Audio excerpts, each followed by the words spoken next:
Hey everyone, and welcome to Sippin On Country. I'm Amy, and we are here today with Zoe. Hi. Welcome. Thank you for having me. It's such a joy to be on the show. Right? It's amazing. I am so glad we finally got you in here.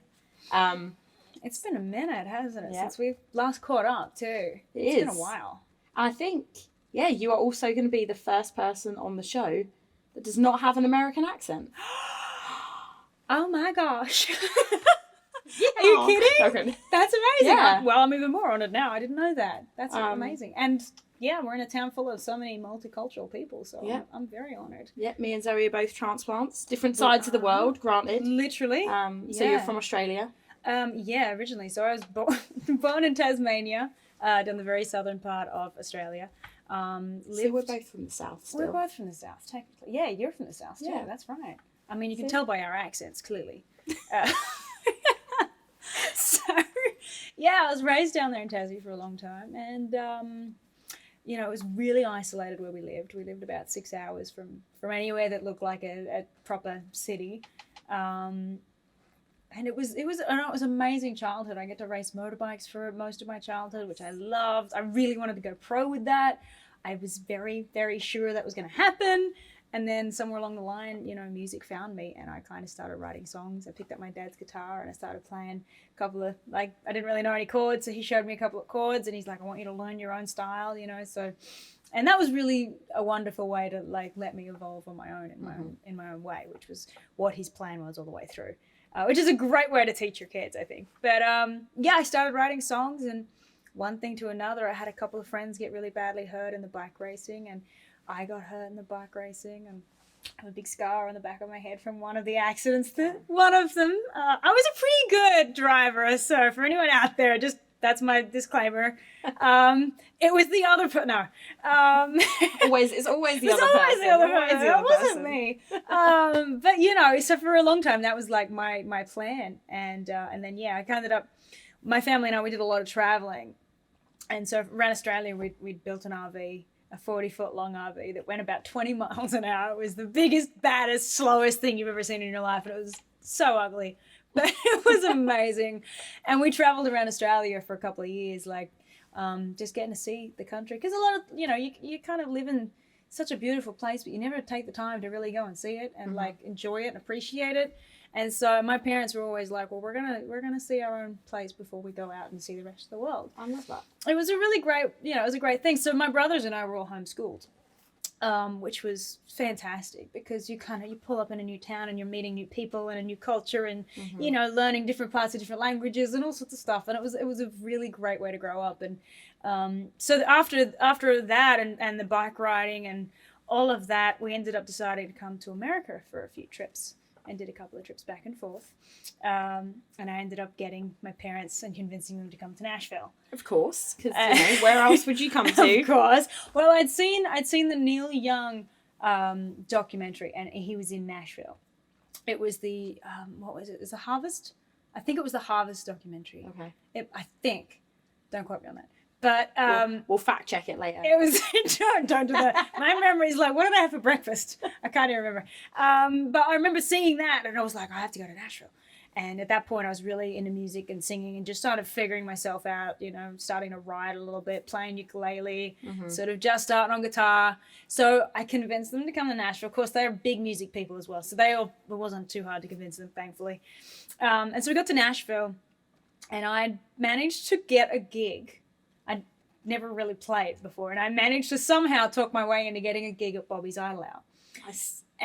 Back when it was the dingy, horrible. It was fantastic. It was like the worst dive bar, but the best at the same time. It was like walking into a Chris Christopherson song. It was like the cigarette smoke, and the floors were sticky, and there was money on the walls, and it was awful in the best way. It was amazing. And I just walked in, and it was like, oh my gosh. And I was underage, so that was also a bit of it. Yeah. I had to kind of sneak in, get on the stage, rebel. and then get out. I know, I was a bit naughty. But it was great. I got up there, I had my ukulele, and I had 3 songs that I'd written that were terrible, that nobody will ever get to hear, ever. I hope that they're destroyed. I'm not sure if Dad still has copies. I'm sure I really there's hope something. he doesn't, because that's going to be So actually, bad I have a blackmail. surprise for you. No, One of those moments. Dad. Ta-da! Dad, I love Dad. He likes to document everything about the kids, so that's why it wouldn't surprise me if he does have copies. And so I played my 3 little songs. Pretty sure no one was paying attention at all. There was probably only about 4 or 5 people in the room, and then my mum and my dad and my brothers. Classic. And that was like, I think the only people that paid attention was my family. And but I was like, oh my gosh, I'm famous. I was so hooked. And at that moment, I knew that's what I wanted to do. So back to Australia.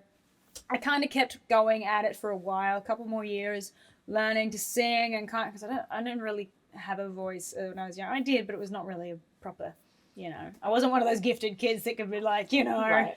I mean, Bruno Mars, for example, like he's just people just grow up. I mean, vocal cords, they're a muscle, right? They're another muscle. You work it out hard enough, and absolutely. I mean, practice makes perfect. I mean, it's true. Yeah, I mean, that's the wonderful thing about music too, is you're always learning something new. I don't feel like you've ever learned everything there is to learn. Especially not in this city. And not in this city. Oh my gosh. Yeah. Such an education being here.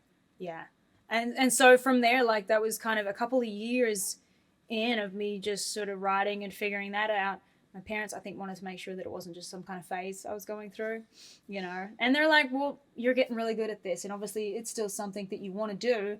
Maybe we should think about moving to somewhere where you can play for actual people and not like the Kangaroos, because they're not much of an audience, and you can't really sell much merchandise that way.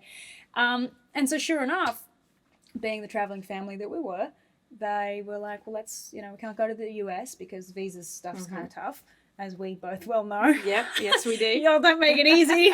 So we ended up going to the UK, and we moved there in 2016, and I didn't know a single person there. I had no fan base at all, and started busking on the streets and working my way up, and family were right there by my side all the way, and it was just the most incredibly supportive people you've ever met, and I'm so grateful they're my family. But it was a hard couple of years to get going and try and learn how to maintain an audience, and busking on the street is extremely gratifying and also very very tough and hard on the soul. Like, I mean, when you get excited.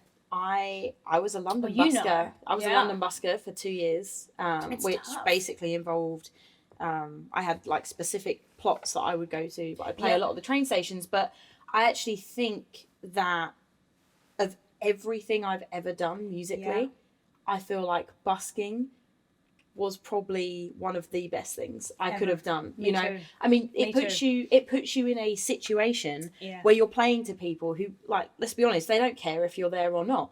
So you have to figure out how to make them care. Yeah, absolutely. And it ups stage performance. Like, you're playing all the time, so vocally, you only get better. Yeah. You learn how to sing correctly, because if you don't, I mean, you play an hour and that's it, you're done, Yeah, your voice is gone. I mean, exactly. I used to do, there were days I'd do like 2-3 gigs a show.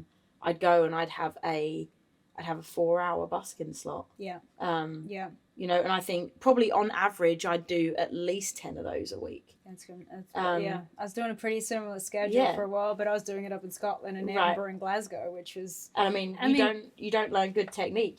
That's it. You do a day of busking, and I mean, you're done. That's it. And it's exhausting too, because not only are you singing and performing, but then you got to haul all your gear from either that spot to the next spot. And then someone else is ready to take your spot. And there's a bit of little bit of tension when they've showed up for their spot and you're still there. And it's oh dear. So that's one thing I never had to deal with, thankfully. That was because everything was scheduled for me. So no, mine wasn't scheduled up there. So it was whoever got there first got it. Yeah. And if you left to go to the restroom or anything, that'd take it. Of course. Then you're done, And if you found a good spot, that actually had people passing by and it was busy, you wanted to keep it really outside of a train station or outside of TGI Fridays or some other places. You kind of get to know the spots, and all the buskers know the good spots, and so there's a bit of a rival between the buskers. It's a nice friendly rival, but a rival nonetheless.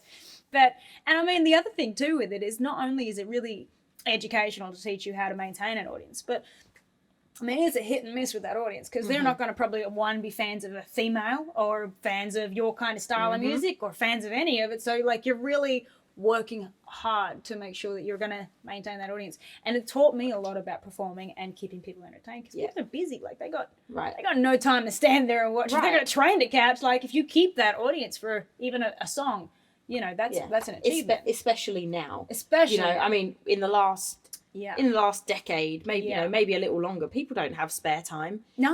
When people leave the house, it's normally because they want to get from A to B as quickly as humanly possible. I know, that's how it is for me.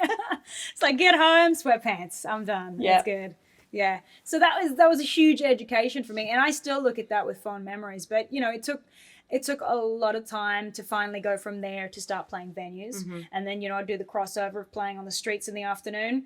And then advertising that I had a gig at so-and-so's. Come see me later tonight. You know, it's just slowly but surely doing the crossover and then filling out the venues and then starting to play on the road and doing more shows around the UK, and then started playing shows in Sweden and here and there and all sorts of other places and festivals. And so it was just one kind of thing to the next, and finally got to C2C. And then COVID happened. It was like, no, you couldn't believe it. So at that point, it was actually in all the chaos and what it was a time of solitude for me to figure out my writing and to really hone in on that, because I realized at that point, like, I've learned how to perform and I've learned how to engage. Now I need the songs.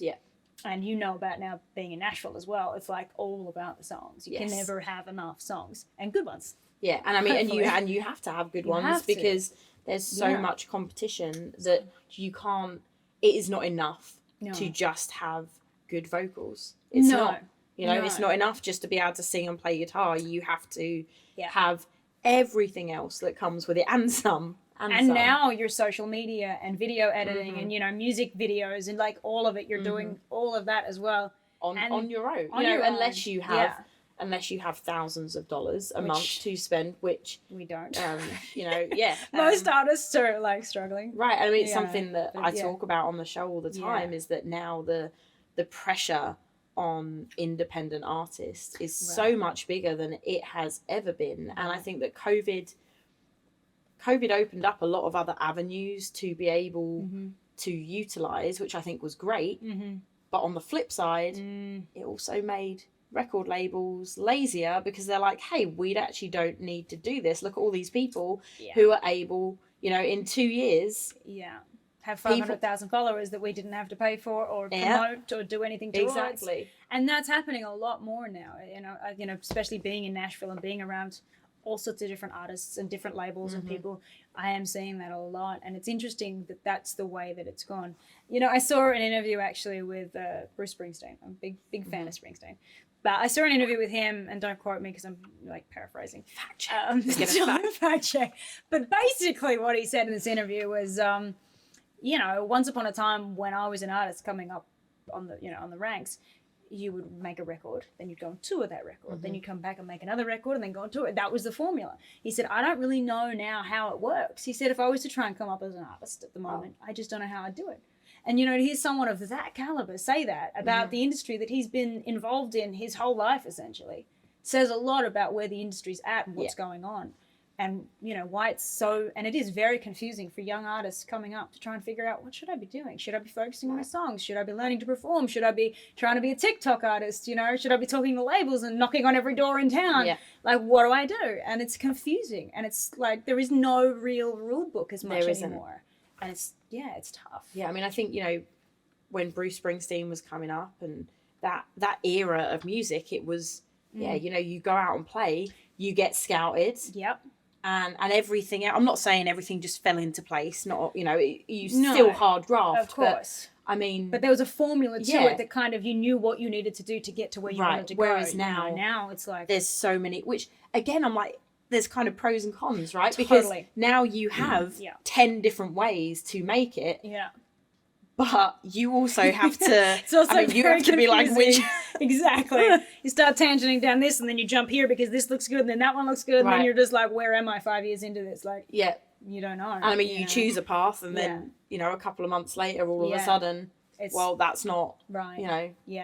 You know, the same thing. It's the same thing with TikTok now too. It's like, it's tough for TikTok artists. I know a few, and it's like all they've ever done is play in front of the camera in their room, So then they get signed to a label, and then a label's like, well, we're going to throw you out on a stage now with a full band. And they're like, I've never performed. Like, I don't know what to do. Oh, yeah, you're talking about these... It's crazy. And it's funny, actually, one of my previous episodes with a Texas artist, Rachel Stacey, and we had touched on Carrie Underwood, actually. Right. And I know she, coming up, she played, like, county fairs and stuff. Yeah. But one thing that Rachel had said is she will never know travelling for hundreds of miles in a little van with sweaty band members.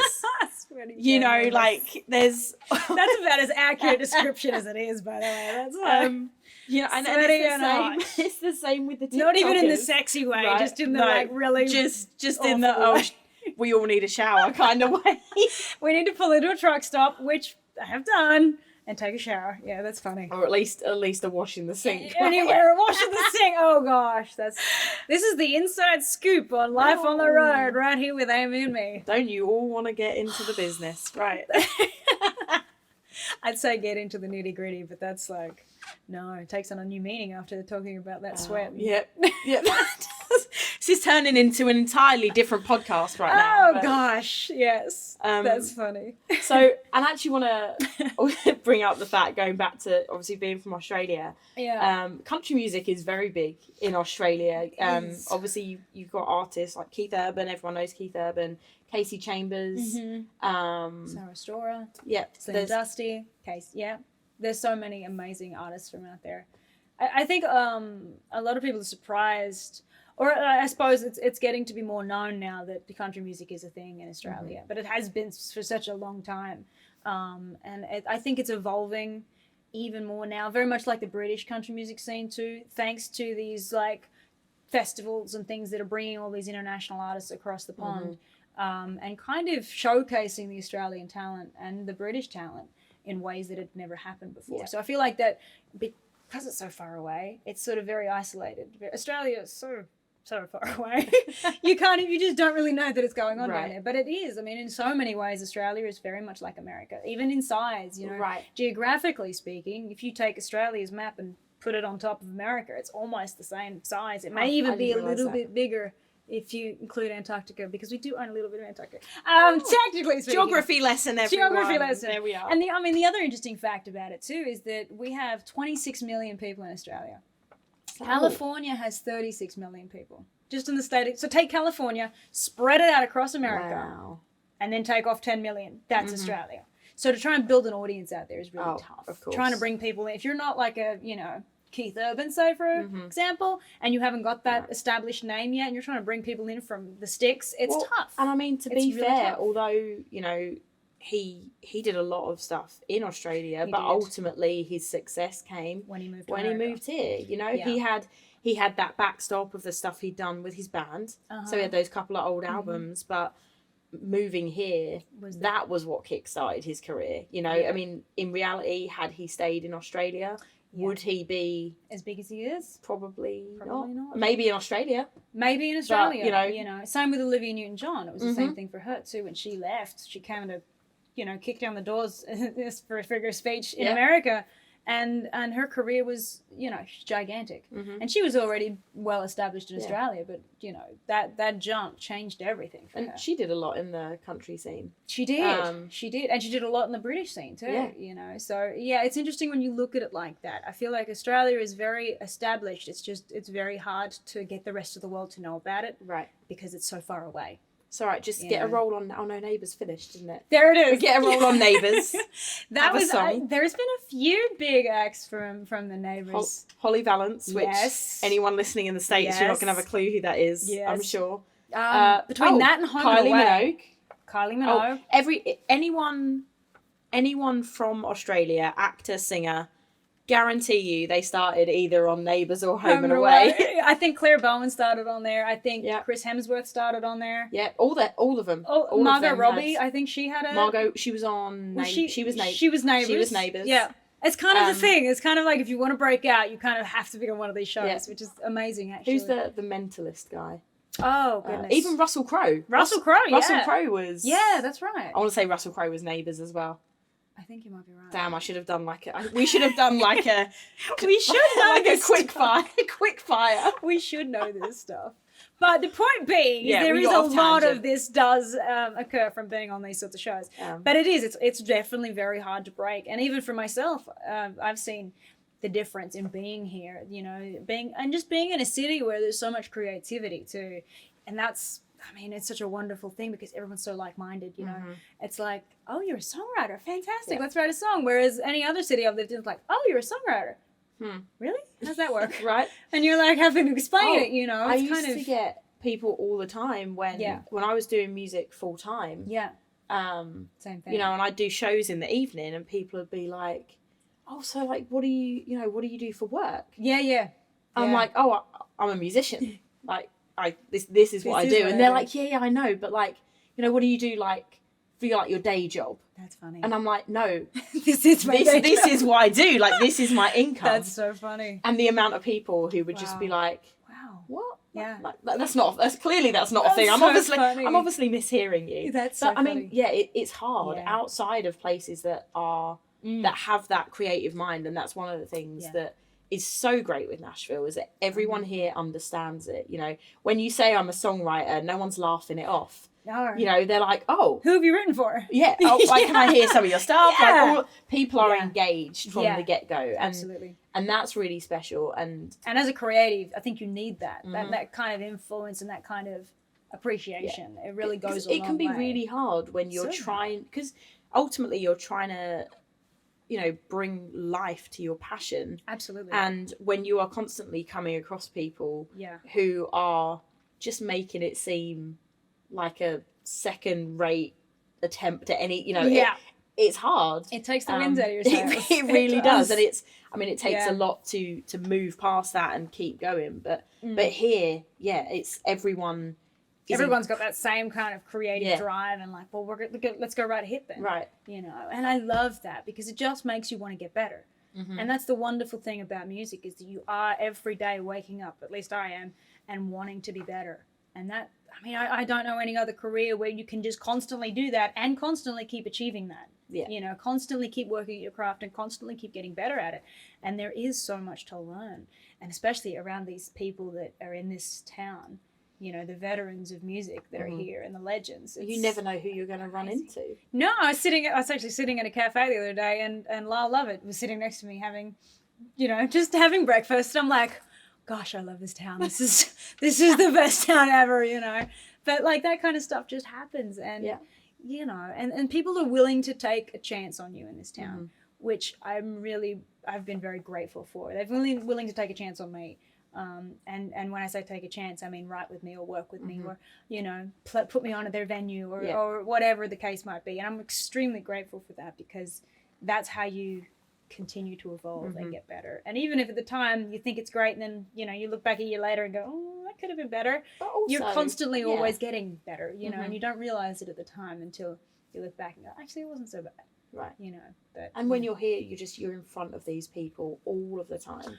And that is something that counts for a lot, you know, and I think kind of touching base back on the COVID thing is that I think that's one thing that was really lost is you can sit down and you can Skype, right? That feels like really. Why was Skype? Does anyone use Skype anymore? I think it was Zoom for a long time, that was great because I wasn't in the States. So when COVID did happen, I was able to write with a lot of writers because everyone started doing it online, which was a blessing. But it's not the same. It's not the same as being in a room with someone and being able to bounce those ideas off. Well, you bounce with the delay on Zoom, which is someone said something. You're like, wait, what?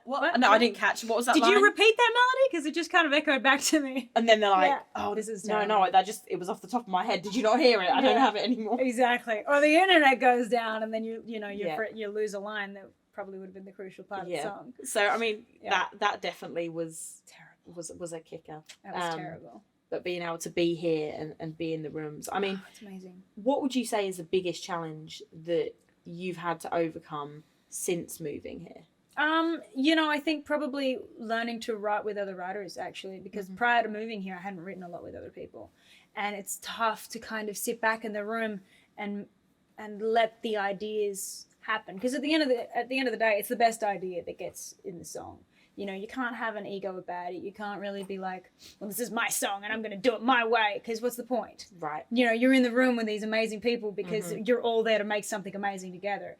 And so it took a minute for me to like go, oh, okay, I could just kind of like, I don't have to do everything. I can work and do this together, and like, okay, you figure out this bit and then I'll throw this at you. And it's an interesting process learning to collaborate in that sense, which I feel like doesn't happen a lot in the UK. Writers over there are like, well, you do your thing and I'll do my thing, and then we'll just stay out of each other's way. And that's okay, but I just wasn't ready and wasn't used to that. And you've seen that. That's something there. That's something I've touched on. And for anyone listening in the UK, I'm sorry, because I know I've said this, but the UK country scene, especially, you know, and I can really only speak for the country scene because that's the circles I was running in. Yeah. But like, it's very cliquey and not, you know, over here, you know, you might meet someone who just wrote the #1 for the country billboard, right? And they are going to sit down, they're going to take the time, and they're going to talk to you. And in the UK, it's like, oh, well, I did this, like, you haven't done anything, so like, I don't want to know you.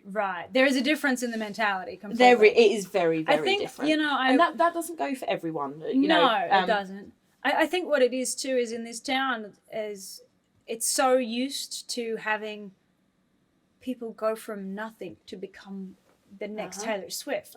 You just never know who's going to be that artist that breaks out, and you know, next year they're artist of the year. I mean, you imagine, so you're taking chances all the time with all these amazing people because you just never know. I mean, like 13-year-old Taylor Swift walks in, and no one's like, says, I want to sing about my boyfriend at school who I have a crush on. You know, I mean, look, she obviously had a different way into the industry because you know, her family had the money to put behind her career, but also, I mean, even that, you still, you know, you still need people. You can have all the money in the world, but you still need people to take that chance on you. And they did with her at, you know, as a kid. She was a kid. And it says a lot about who she is, whether you like her or you don't. I mean, it says a lot about who she is, that drive from that age 100%. To have, you know, the vision of what she wanted and to just start doing and working towards that. And that's what brought those people in that wanted to, you know, go, well, we'll give you a chance. Because if you didn't have that, then there's nothing anyway. You know, you can't teach that to somebody.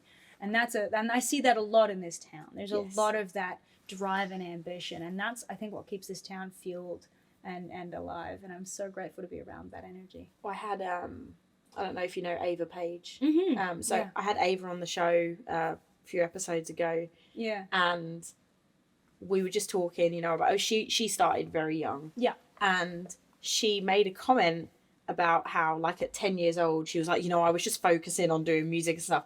And I'm like, you realise how crazy that is, right? Because most 10-year-olds are just like, what am I having for dinner? I'm like, I don't... And I'm like, I don't think you understand. Like, that drive is not, that's not a standard thing. And you have to have it to succeed. And you have done, I mean, you've got a new single out now. I do, Jackie just came out. I'm excited. You have been, I've been keeping up with stuff on social media. Sweet. I mean, you know, you put the work in, and I mean, you really, you do what is needed in the industry now. And it's not easy. You know, I think people look and they're like, oh, it's just a few posts on social media. It's not, guys. But it took 2 hours of editing to make it look okay. And then, like, mucking up the captions and then trying to figure it out and then throwing your phone away because it drove you mad. And now we're done. And then realising giving up on music altogether until you come back around. Until about 3 hours later and you go, oh, actually, it wasn't so bad. It's a constant battle with your conscience, I think, to just always put your best foot forward, because you are out on a public platform. It's not like you're hanging out with your friends. You know, everything you do is a form of art, even down to your social media. And I think it's important that you take the time to make sure that it is how you want it to be. And I mean, branding for an artist is like such a big part of the success. And that takes a long while to figure out too. You know, really to kind of to work on that. And, you know, again, I feel like that for me has been something I'm constantly working on. I don't know if you ever really stop working on it. There's always something, because people always want. I mean, you can still be you, Yeah. But it's like, what part of you do people want today? Right. You know, and how do we showcase that in the best possible way? Absolutely. And then that all stitches back into the songs and the music and the story and the narrative, and how does that get put into the world? Exactly. And it's an interesting deal to live a life where it is so public in that sense, and people just get to sit and judge it. And that's okay. I mean, that's what you're doing. You're actually putting yourself out there in the most vulnerable way and saying, judge it. Yep. You know, this is what I want you to do. Judge it. Tell me what you think. And there's going to be people who are going to be less than nice. And you also have to take that with, you know, there's always going to be people who are just like, they just, you know. Absolutely. And, you know, I've had a couple of hate comments, and 9 times out of 10, like, I'll DM them and I'll be like, are you all right? What's, like, is there something? And I've had a couple of them, one of them reached back out to me. They're like, I'm so sorry. I had no idea, like, you was a real person kind of thing. My wife's been going through cancer and life's just been horrible and I'm just lashed out and I'm so sorry. You're actually a really sweet person. And it was like, holy smokes. You know, that was not what I expected. Not what I expected, wow. No. And it was like, you just don't know what people are going through. And, you know, I think the internet is such an interesting space because you can sit behind a screen and give your opinion to the world, and it's on a platform for everyone to see, but you kind of, if you're distant you hit from send it, and then then it's done. done. You walk away from it. But you forget that there is another person on the side of that, on the other side of that, that's seeing this and has a feeling towards it. And, you know, I see it at concerts too now where, you know, once upon a time, the audience and the artist would be locking eyes and there'd be a connection. Now, a lot of times it's like, you're like this.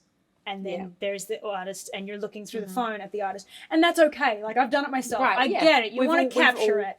And you want to be there and film it and show your friends later. And I get that. But I think that the audience forgets that the artist can see them. I mean, I'll be honest. They're not like, there's no glass screen. Right. Like, you know, there's an interaction there. And that's a beautiful thing when that happens. And honestly, that's something that I've probably learned not to do over the years, 100%. Like, I was that person that, like, I'm at a show, like, I want every part of this. You want to show everybody. Like, I'd leave there with like 200 photos and all these videos, which now I look back, and I mean, this was a time when, like, the video clips were atrocious. Like, unless you they're know, all shaking and unless you know what song the artist is singing, it's just some muffled. Yeah, and you're probably, like, your voice is over the top of the singing as well. Exactly. Because you're screaming the lyrics. So it's awful anyway. So just, like, my advice, just take a couple pictures, like a 30-second clip, and then put your phone away, and then just enjoy the show. That's normally my go-to now. Like, or I'll go see someone and someone will be like, oh, like, I love this song. So I'll make a conscious effort to take a real quick clip of that song. And then other than that, I just, but it's taken a while to let myself just enjoy it and realise that actually I don't need my phone, I don't need photos. Isn't it amazing how it's become such a big part of our conscience? We don't even, like, think about it. It's just, like, automatic. And that's okay. I've been there exactly the same way, and I've had to kind of, like, hang on, you know. And it's because I've been on the other side of it. And you're standing up there playing, and you see this audience looking up at you through their phones, and you're like, wow, I can't even see them. I can't even connect anymore because they're gone. And that's I was lucky enough to see crowds before the phones kind of took over, and I miss that. I really love that when I get to experience that with an audience. You know, playing at places like the Bluebird Cafe and the Listening Room is such a joy because there's a policy where it's like, shh, we just listen. Which you have so done grateful for. Recently too. You've had a few shows, and a lot of that has been in part, let's come circle back around to your music. That has been in part, you've got your new single out, Jackie. So tell us a little bit about that. So that song is the direct result of me crying on the kitchen floor after fairly decent breakup. Sounds like a perfect country song. It was exactly a perfect country. I just missed the dog on the back of the truck. And so it ended up being a love letter to my best friend who helped me back up and got me back on my feet, and through some Ben and Jerry's and some, you know, a long late night and hanging out and talking and just, you know, doing what best friends do for each other, just being there for each other and just helping each other through. And that song came from that experience, and it's basically a love letter to your best friend, just to let them know that you're there for them and they're there for you, and there's that that bond and that love. So it's called Jackie. It's out now everywhere. I've been promoting it all over my social media. So if you like any of the posts, I did all the editing myself and hated every second of it. It's a lot. It's a lot, guys. It's a lot. But we love it. We do it because we love it and because we get to share our art with the world. And I couldn't imagine doing anything else. Right. You know, it's like there's some low points, but geez, there's so many good high points. For all those days So you grateful. wake up and you're just like, Oh, yeah. I don't want to do this anymore. Like, Yeah. then There's equal amount of days, and if not more, where you wake up and you're like, gosh, I And get it to only make music for a living. it only takes that one moment. Hey, I used to do, I used to play a gig in the UK, the old school barbecue bus. Oh, yeah. I've played Right? with Stevie O'Connor in that crew. But that was Yeah. like a 4.5-5 hour drive from me. Yeah. I used to It's drive about there. that from me, from Glasgow and that I used to down. drive there and back in the same night because Yeah. I'm like, well, there's no point in Same. me. And here's the thing, right? This is maybe what people also don't Same. think about. I'm going to go do this show. I'm going to get paid. Mm-hmm. Well, it's a really long drive. I'm already spending X amount of money in my gas. Mm-hmm. If I now decide that I'm going to stay over, and I pay for a hotel, well, then I've just played this gig for free. Exactly. Because also, I'm then going to want food in the morning. Like, I'm not going to do that 5-hour drive back on it. I'm probably going to, even if I stop for something little, I'm spending extra money on food. I'm spending, you know, and Yeah. and so I would do a 10-hour round trip plus a show Yeah. on like the same day. Yeah. You know, And it's exhausting. not, it is exhausting and it's Yeah. not, you know, it's not easy. Sure, people see the show and they're like, oh, that's amazing. You get to play music. And yeah, it's great. But like, that was a 2-hour gig. Like, I've just done 10 hours of driving for this. The backstory behind being an artist is a very interesting, long, painful process. Yeah, and it is rough. But It, you know, it's it is tough rough. days to get out Yeah. and to like, it's mentally exhausting Very much so. as well, you know? Yeah, very much. But, you know, it's like, It's worth it. it's so worth it. It's so worth I've tried other things. There's nothing else I would want to do or could do. Because I'd wake up every day and go, shoot, why am I not doing music? I have to be doing music. Yeah. And I tried, you know, I wanted to race motorbikes. That was my passion. I was, you know, really into it, really doing it. And I, you know, I wanted to do the big flips and the stunts and all that stuff. And I was dead set on it. And then, you know, it was like, no, music is it. Yeah. Don't even think about anything else. I don't think it's a choice though. I It's feel like not. it's one of those things It's that a calling. it's so ingrained. Yeah. And I mean, you can tell when you see people play Yeah. that it's just like, for some people, it is. It like, is. and Totally. Yeah. I remember going to the CMT Women of Country event a few years ago. I want to say maybe 2017. Yeah. And Ashley McBride was playing. Love her. Oh my goodness. And like, at the time, you know, obviously she'd been working her butt off. Oh yeah. But in terms of like really moving into that commercial side of country, you know, she was new. She was no one had really heard of her. She was the CMT like in that class of the next Women of Country, and I saw her play. I don't remember who else played that year. No kidding. There was something about Yeah. her presence on stage, like vocally, and you know, she falls into that category of like, sometimes you see people play and you're like, she was never going to do anything else. Exactly. Right? Like, she was not built for Exactly. anything other than that. And I think you know yourself as well. You do, I think. And it is a calling. It's like, you wake up every day, you wake up in the middle of the night thinking about it. You can't go to sleep because you're thinking about it. You know, it's all the time you're thinking about it. If it's that present in your life, you know that that's what you're supposed to be doing. You know, and I just couldn't imagine doing anything else. When you think about like country artists, songwriters, who do you feel like are some of your bigger or biggest influences in your career right now? Oh gosh, so many. So, little backstory. My parents had a 20-foot long shipping container full of records that they'd collected over the course of their relationship. Of course, amazing. So I would listen to everything from that. So it was like Mel Haggard to Loretta Lynn, like to AC/DC to Eminem. You know, there was like a vast collection of everything in there. So I mean, my background in music is pretty extensive, but I mean, right now I'm loving Lainey Wilson. I'm loving Kip Moore. Luke Combs is crushing it out there. I mean, there's so much great talent out there. I was actually just talking about like what you saw with Ashley McBryde there a couple of years ago. I got to see Lainey Wilson just a couple of years ago, just before she kind of exploded, and she was out of placement, and she jumped up with the Ben Chapman band, and you could just see there and then, you know, there's that, it's gonna happen. You could just know it's gonna happen, and sure enough, I think within 6 months, she was like it's the people you see play that you know they're not they don't have a plan B. No, there is. They don't have a backstop. There is none. It is this. If you have a plan B, you're set for failure because you have an out. I've never had a plan B. And I've been like, maybe I probably should, you know, like, man, what if this doesn't work, you know? But you never killing it. You're killing it. Thank you. That's so nice. Thanks. Like, it isn't easy to make it in this, and especially upping everything, and you know, not just moving to a new city, you move to a new country. You know, I mean, I mean, it's a huge adjustment to add that on top of you know, just go. I mean, it's a lot. It's a lot. It's been a big. I mean, I moved here 2 years ago in May, so it's been a big, crazy 2 years since I got here, and you know, I've pretty much non-stop been going since I got here.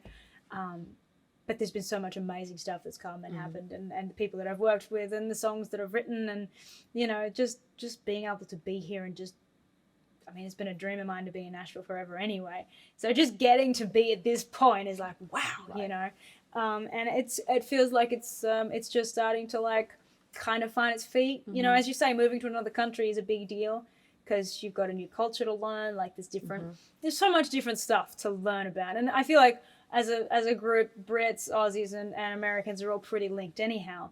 But there is still a lot of differences. There really, I mean, we all speak the same language. We do. And there are times where I feel like that's where the similarities end.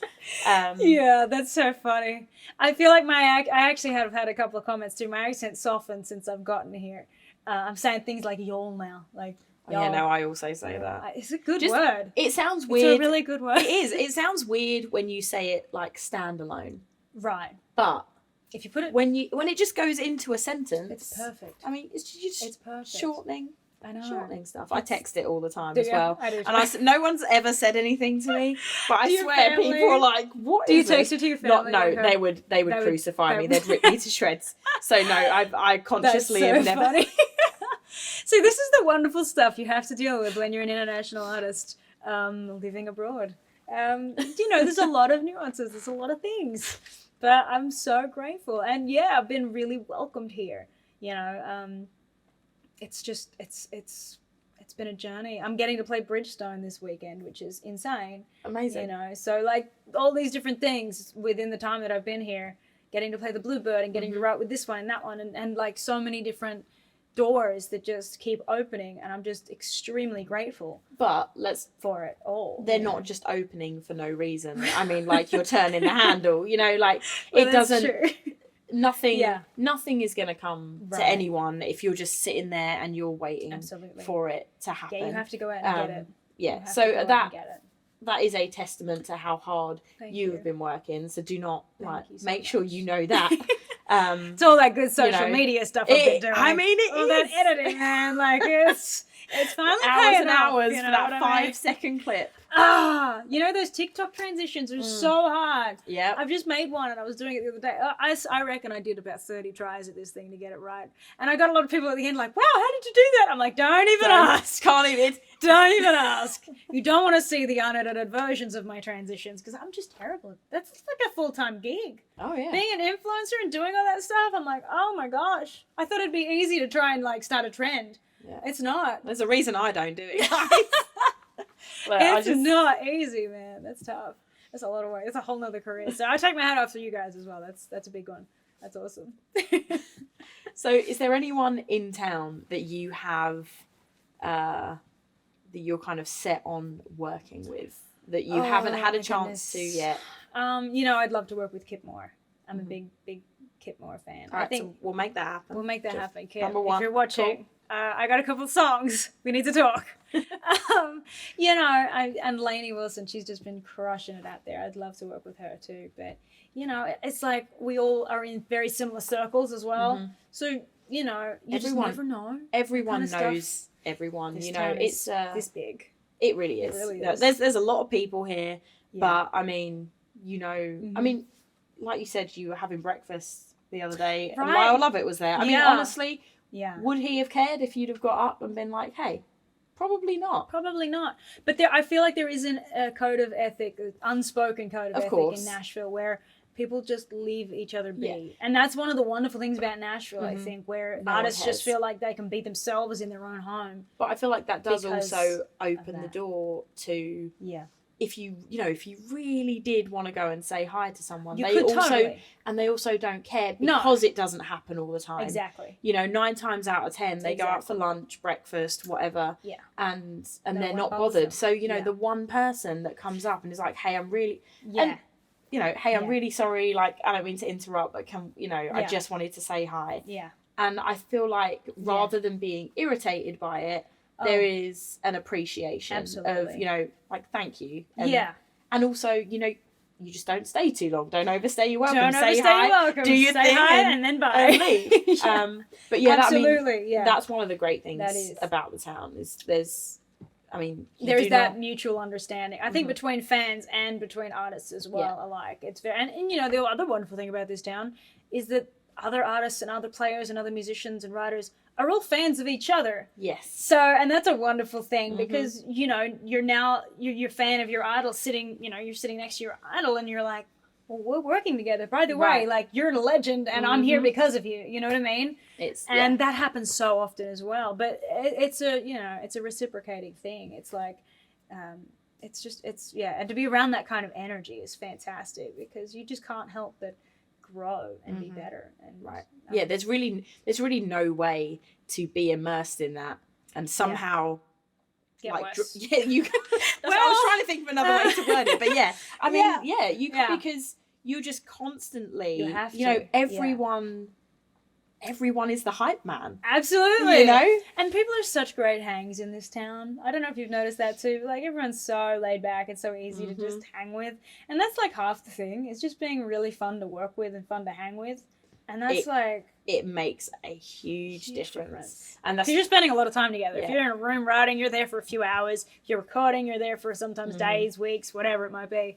So you want to make sure that you're a good hang. That is the downside to this town. Is that a lot of people, very small, I mean, you don't get along with someone, everyone else is going to know that real quick. Yeah, there's good sides and bad sides to it all. But ultimately, that just boils down to not being a crappy person.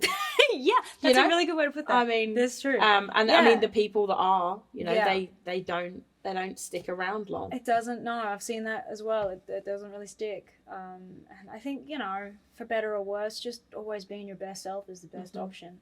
I try to just being yourself as well. Just being yourself. Because I think it's very easy in this industry to feel like you have to create a persona.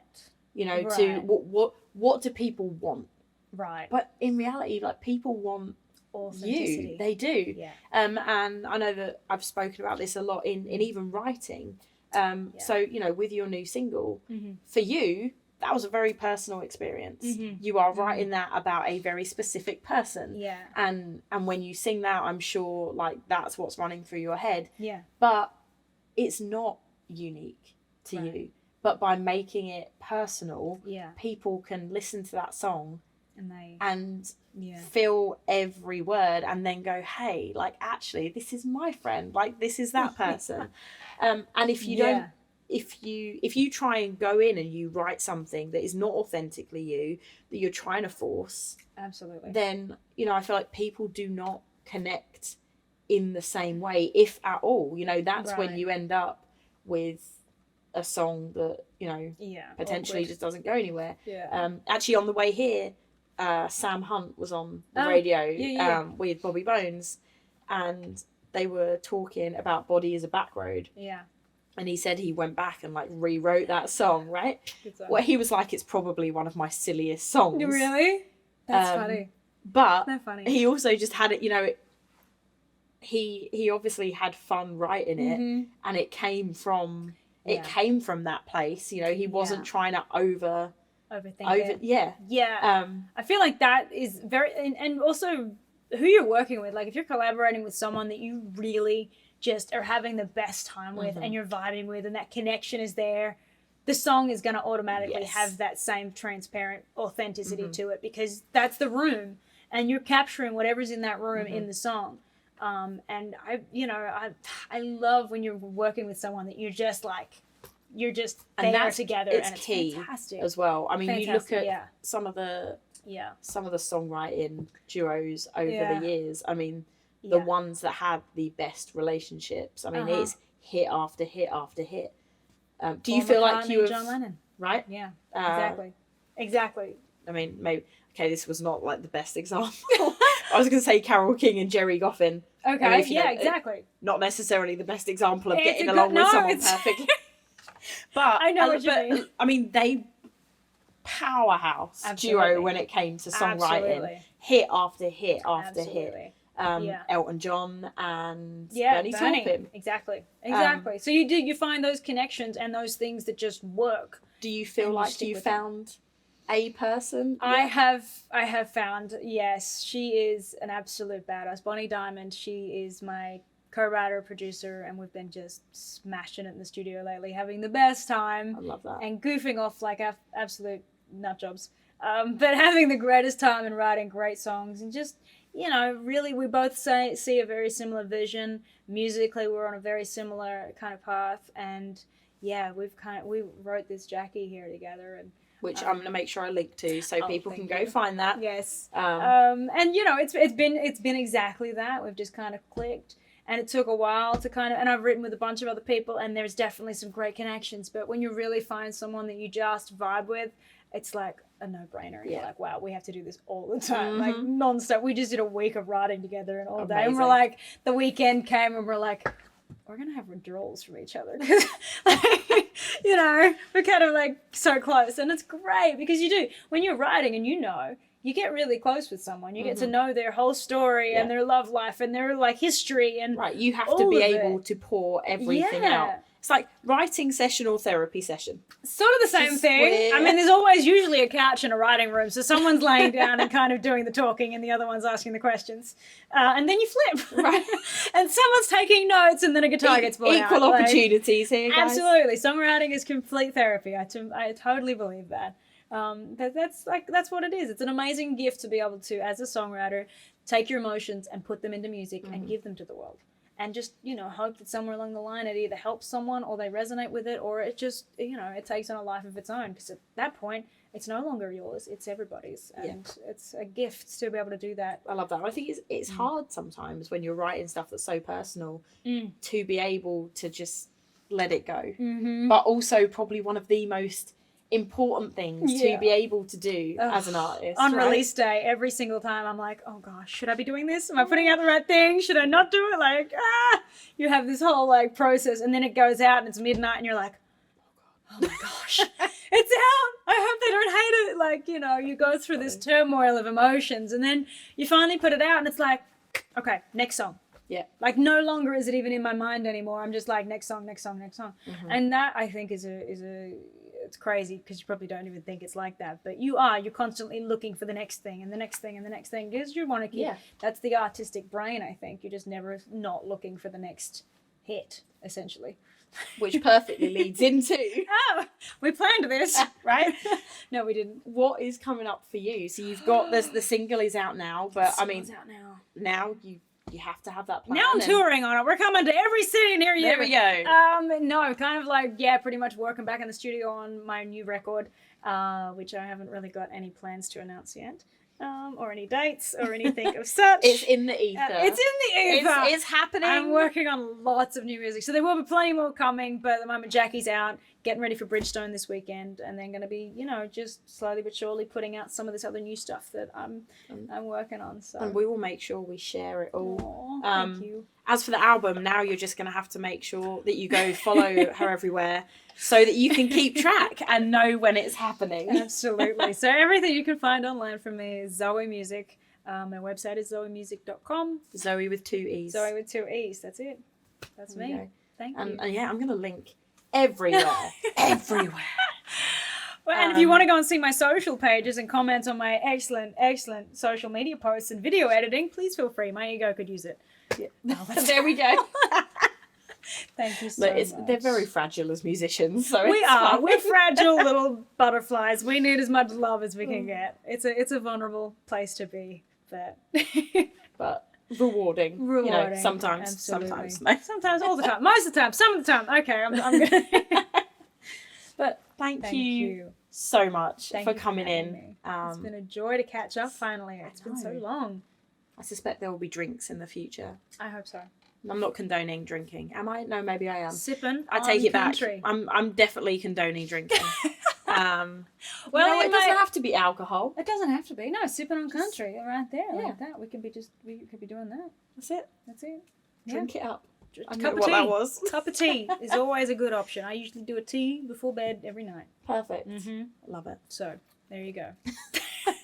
That's my boring parenting advice. That's it. The number one thing to take from this episode is... have a cup of tea before bed. Perfect. There it is. I hope there's something more intelligent that came out of this than that. We can only hope, really. We can only hope. I mean, we went off on a tangent to Neighbours at some point. We did. I don't know what I mean, else miracles happened. we hope are a real thing, but... It's the joy of this podcast. Hey, I love it so much. I love it. Thank you so much for having me. You are so so welcome. Such a joy. Thank Guys, you for tuning in. We are going to be back next week with another episode. I have a ton of amazing guests coming up. I cannot wait. Come back and join us. Everyone, Zoe, 2 E's. We'll see you next time. Thanks, guys.